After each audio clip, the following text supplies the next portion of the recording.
الحمد لله نحمده ونستعينه ونستغفره ونؤمن به ونتوكل عليه ونعوذ بالله من شرور أنفسنا ومن سيئات أعمالنا من يهده الله فلا مضل له ومن يضلله فلا هادي له ونشهد أن لا إله إلا الله وحده لا شريك له وأشهد أن محمدًا عبده ورسوله الذي أرسله بالحق بشيرا ونذيرا وداعيا إلى الله بإذنه وسراجا وقمرا منيرا فقد قال الله تعالى في كلامه المجيد وفي فرقانه الحميد সকলে আমার সঙ্গে জবান ছেড়ে দিয়ে কণ্ঠ উজাড় করে উচ্চ আওয়াজের মতো মুসলমানের মতো হয়ে উচ্চ আওয়াজে তেলাওয়াত করুন أعوذ بالله من الشيطان الرجيم कोई भाई হচ্ছে না তো সাউন্ড বাড়া দেন ইকো বাড়া দেন কিছুই হচ্ছে না তো আমার গলা টানতেছে বিসমিল্লাহির রহমানির রহিম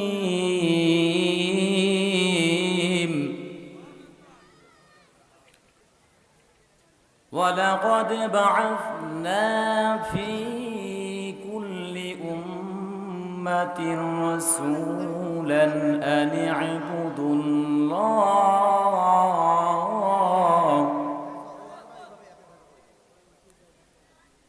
أن اعبدوا الله واجتنبوا الطاغوت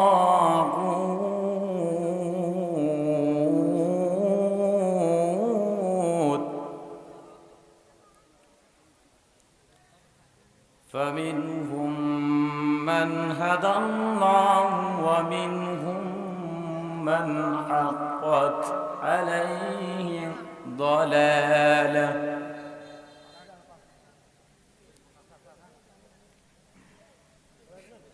فسيروا في الأرض فانظروا كيف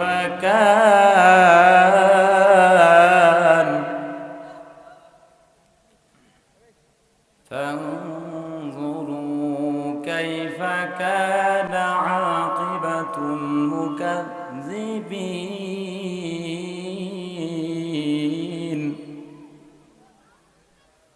صدق الله المولى العظيم وصدق رسوله النبي الكريم وقال تعالى في شان حبيبه إن الله وملائكته يصلون على النبي يا أيها الذين آمنوا صلوا عليه وسلموا تسليما اللهم صل على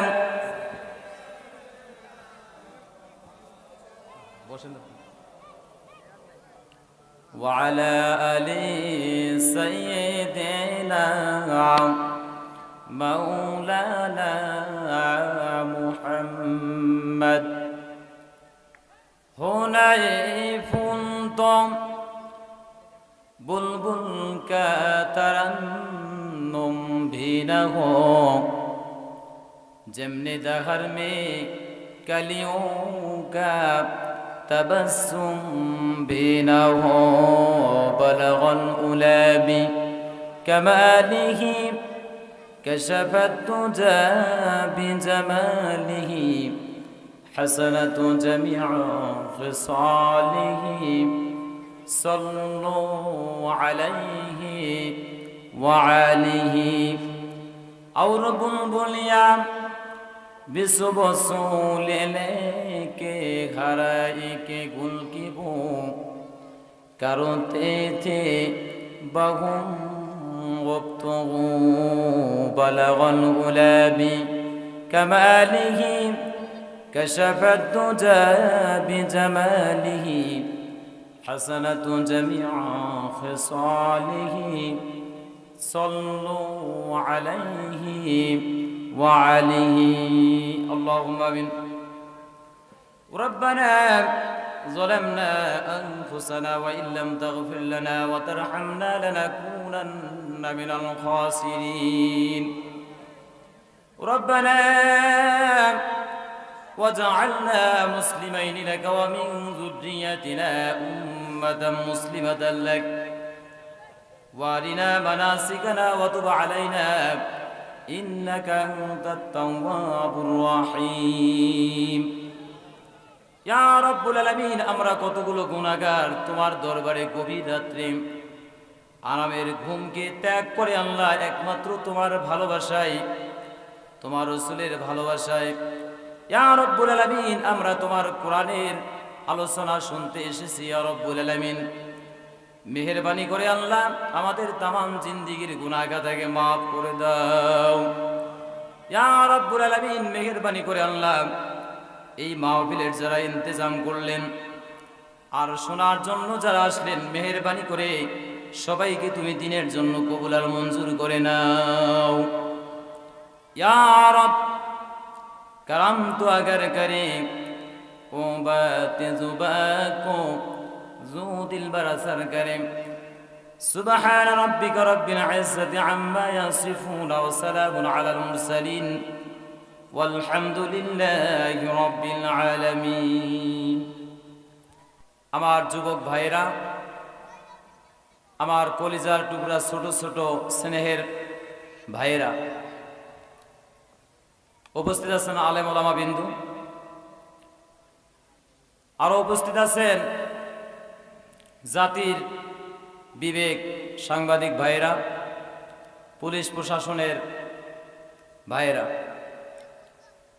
দূর এবং কাছের থেকে আগত বিভিন্ন কারে করে আসা নিজের কষ্টার্জিত অর্থ ব্যয় করে আরামের ঘুমকে ত্যাগ করে আজকে আশা বহু গুণে গুণান্বিতা অবলা সরলা সতী সাধবী মা ও বোনেরা সকলের প্রতি আমার আবারও অন্তরের অন্তঃস্থল থেকে সালাম জানাচ্ছি আসসালামু আলাইকুম ওয়া রাহমাতুল্লাহ।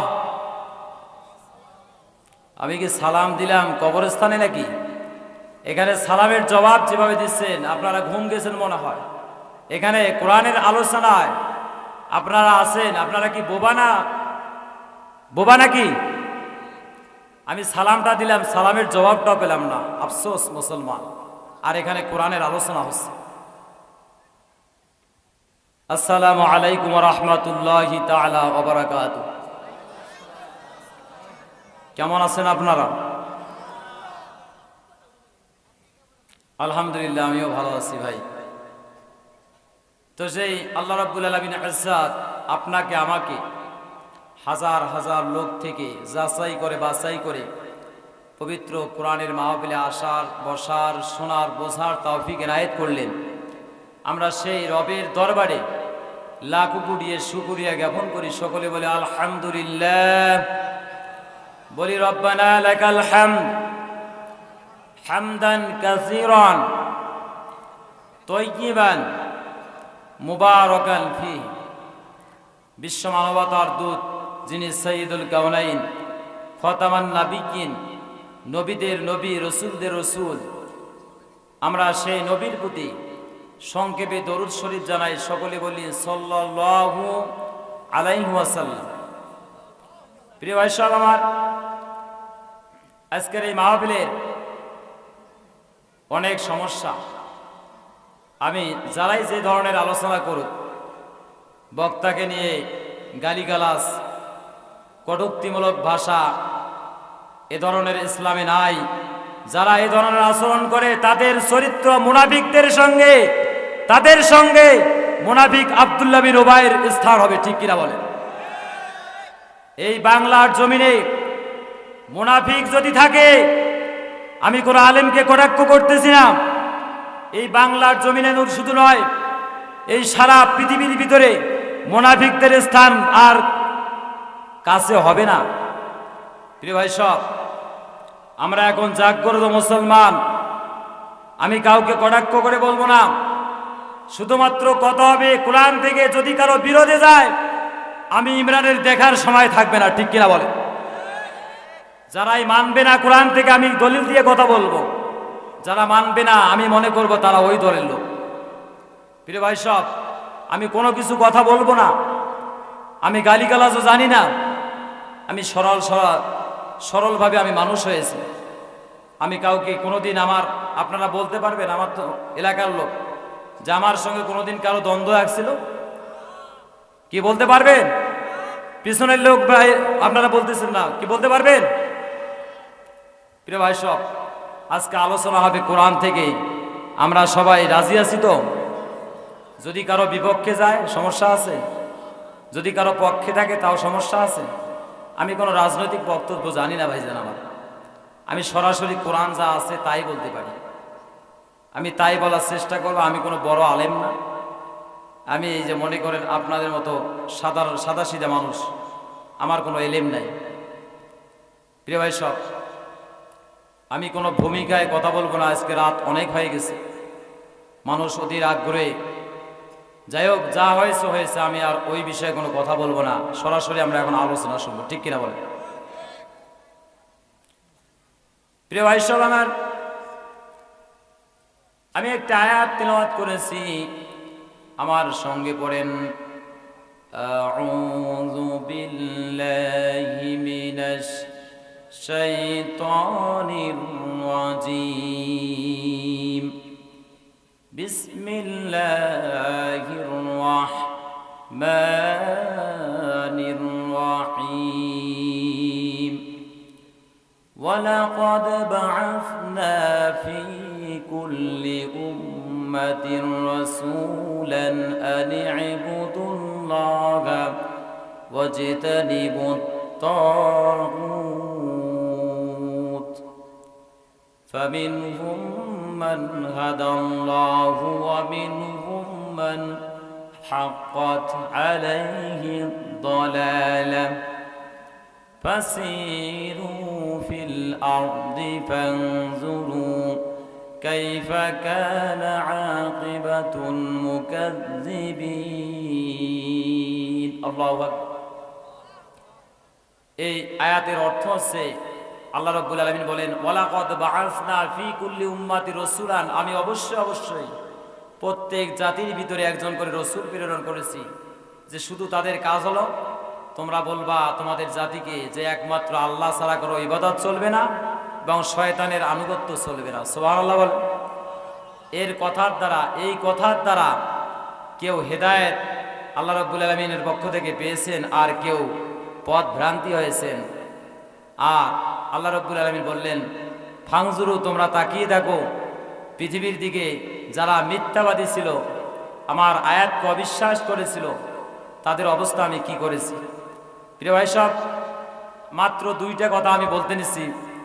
যে আমার কিছুদিন আগে আমি এখানে আলোচনা করছিলাম, কয়েকজন জানেন হয়তোবা, আমার বৈরাতির লোক এত ব্যস্ত, এত পাগল ছিল, কোরআন প্রেমিক, রাসূল প্রেমিক, আল্লাহ কবুল করুক বলে আমিন, যে এরা এত সুন্দর মানুষ, আমি কোরআন দিয়ে কথা বলছিলাম 2-4টা ভাঙা ভাঙা কণ্ঠই, আমার তো কোনো এলেম নাই।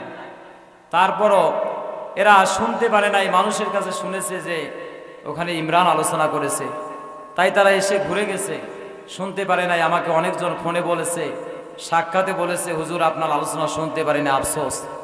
তাই আমি কথা দিয়েছি, ঠিক আছে আমি আবার আলোচনা আপনাদেরকে শোনাবো যদি কখনো সুযোগ হয়। আপনারা শুনবেন তো?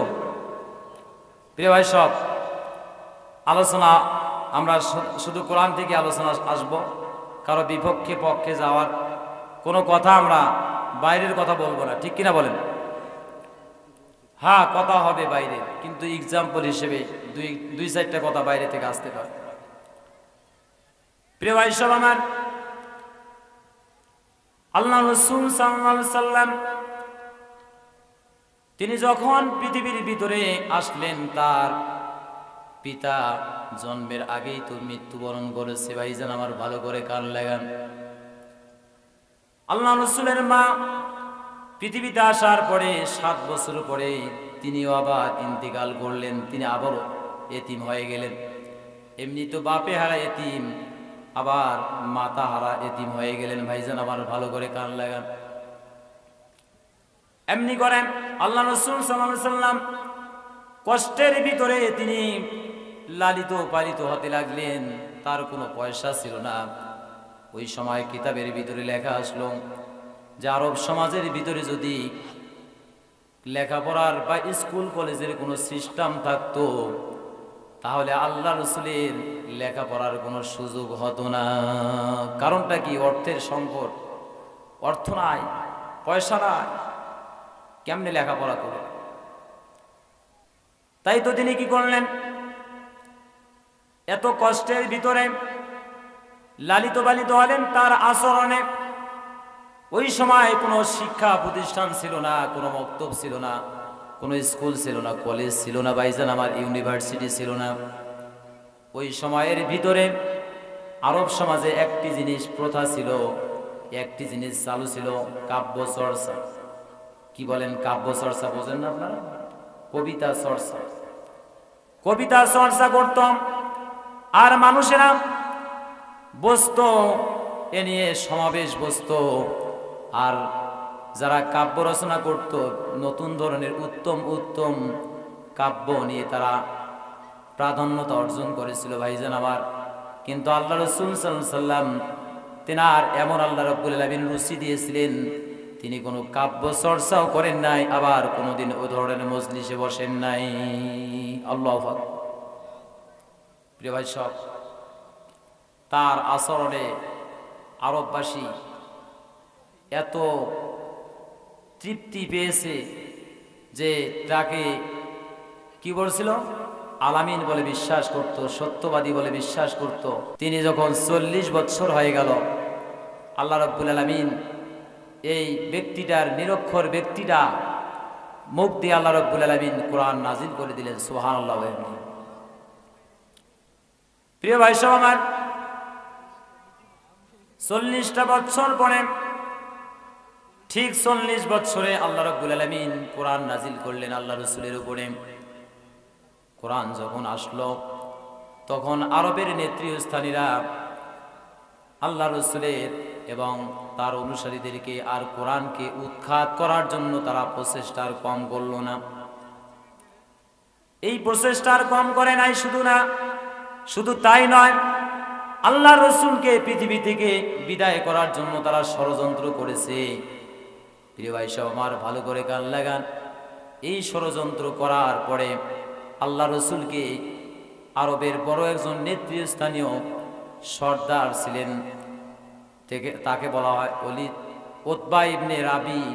এই রাবি প্রস্তাব করলেন যে, আল্লাহ রাসূলকে প্রস্তাব দিলেন সকলের প্রতিনিধি হিসেবে, সকল কাফেরদের প্রতিনিধি হিসেবে, যে আপনি ইসলাম প্রচার থেকে নিজেকে বিরত রাখুন। যদি আপনি রাখতে পারেন, আপনাকে আরবের সমস্ত ধন সম্পত্তি দান করা হবে, এই রাজ্যের রাজত্ব দান করা হবে, আর সুন্দর স্ত্রী দিয়ে আপনার বিবাহ দেওয়া হবে, কোনো সমস্যা হবে না। কিন্তু আল্লাহ রাব্বুল আলামিন কত সুন্দর কোরআনের ভিতরে আয়াত জানিয়ে দিলেন। আল্লাহ রাসূল এই আয়াতগুলো দিয়ে তাদেরকে প্রতি উত্তর দিলেন। তিনি বললেন, আল্লাহর কোরআন থেকে আয়াত পাঠ করে বললেন, ইউরিদুনা লিইউতফিউ নূরাল্লাহি বিআফওয়াহিহিম ওয়াল্লাহু মুতিম্মু নূরিহি ওয়ালাউ কারিহাল কাফিরুন। আল্লাহু আকবার। জোরে বলেন আল্লাহু আকবার। তিনি বলেন, আল্লাহ রাব্বুল আলামিন যদি চান এই কোরআনকে পৃথিবীর ভিতরে প্রতিষ্ঠিত করতে, আর পৃথিবীর যত কাফের মুশরিক বেঈমানরা আসুক, তারা কোনোদিন এই আল্লাহর সঙ্গে পার পাবে না। পাত্তা দিয়ে আল্লাহর সঙ্গে যুদ্ধ করে কোনো পার পাবে না। আল্লাহ রাব্বুল আলামিন এই পৃথিবীর জমিনে কোরআন নাজিল, কোরআন তিনি প্রতিষ্ঠিত করবেন। জোরে বলেন সুবহানাল্লাহ। প্রিয় ভাই সব, এই হচ্ছে কাফেরদের ষড়যন্ত্র। শেষ সময় তারা কি করলেন, আল্লাহ রসুলের যখন সঙ্গে পেলেন না, তখন তারা বুদ্ধি করলেন যে এখন তার সঙ্গে যুদ্ধ লাগাই দেওয়া লাগবে। যুদ্ধের ঘোষণা দিলেন।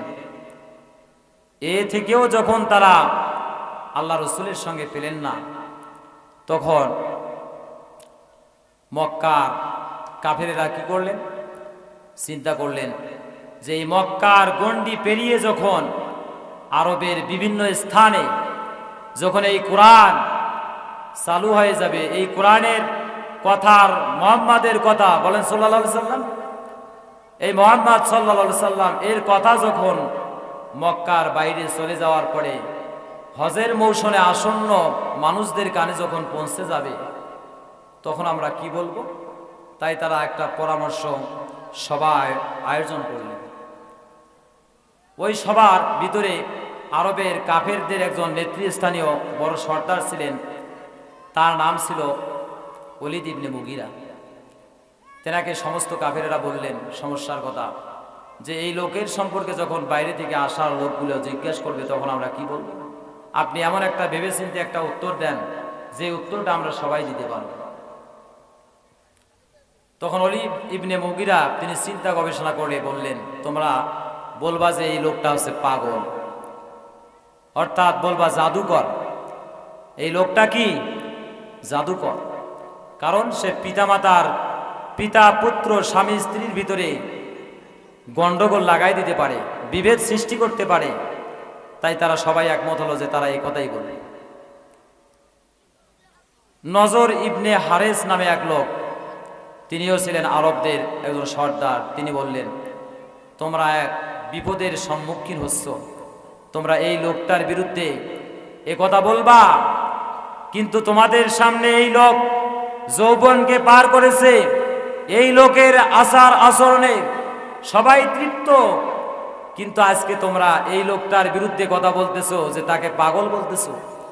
তিনি বলেন, আমি খোদার কসম করে বলতেছি তিনি কোনো পাগল নন, কারণ আমি অনেক পাগলের পাগলামি দেখছি, পাগলদের সঙ্গে কথাও আমি দেখছি বলছি, কিন্তু তার কথার সঙ্গে কোনো পাগলের মিল নাই, তিনি পাগল নন।